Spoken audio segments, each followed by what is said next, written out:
C'est un revers pour le gouvernement de Stephen Harper qui voulait fermer le seul centre d'injection supervisé pour toxicomanes du pays. La Cour suprême a confirmé aujourd'hui la légitimité du centre Insight à Vancouver. Frédéric, le tribunal juge que sa fermeture violerait la Charte canadienne des droits et libertés. Oui, Pascal, selon le tribunal, en fait, c'est l'article 7 de la Charte qui prévaut. C'est un article qui stipule que les citoyens ont droit à la vie, à la liberté et à la sécurité de leur personne. Et l'intention du gouvernement fédéral de vouloir fermer le centre Insight contrevenait à cette loi, une décision unanime de la part des 9 juges de la Cour suprême. Une victoire sur toute la ligne. Au centre d'injection supervisé Insight, on peine à retenir sa joie. Dans une décision unanime, la Cour suprême qualifie de contraire à la loi et d'arbitraire la décision du ministre fédéral de la Santé de ne pas reconnaître la légitimité de Insight. La position du gouvernement conservateur va à l'encontre des objectifs de la loi qui préconise la protection de la santé et de la sécurité publique. Le centre, qui reçoit plus de 800 visites par jour, ne fournit pas de drogue. Ici, on supervise les injections des toxicomanes.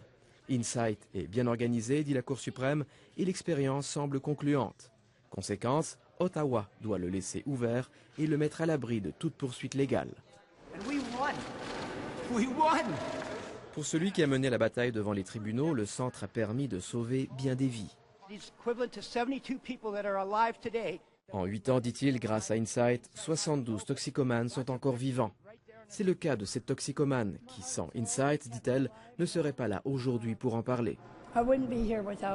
C'est un sérieux revers pour les troupes de Stephen Harper qui, depuis 5 ans, tentaient de faire fermer le site. Nous sommes déçus. Avec cette décision, nous lirons la décision, mais évidemment, nous allons respecter la décision de la Cour suprême. L'opposition fait flèche de tout bois. C'est vraiment une bonne leçon que la Cour suprême envoie à notre gouvernement pour dire effectivement qu'au lieu de criminaliser les gens qui ont besoin d'aide, on devrait leur offrir des endroits sécuritaires pour obtenir des soins. Any government that violates its own constitution shouldn't be a government. Un gouvernement qui viole sa propre constitution, dit cette députée libérale, ne mérite pas d'être au pouvoir.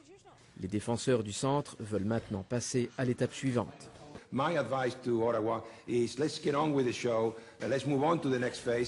Cette décision, en effet, pave la voie à la multiplication d'autres centres d'injection supervisés à travers le pays. Plusieurs projets n'attendent que cela pour aller de l'avant. Frédéric Arnould, Radio-Canada, Vancouver.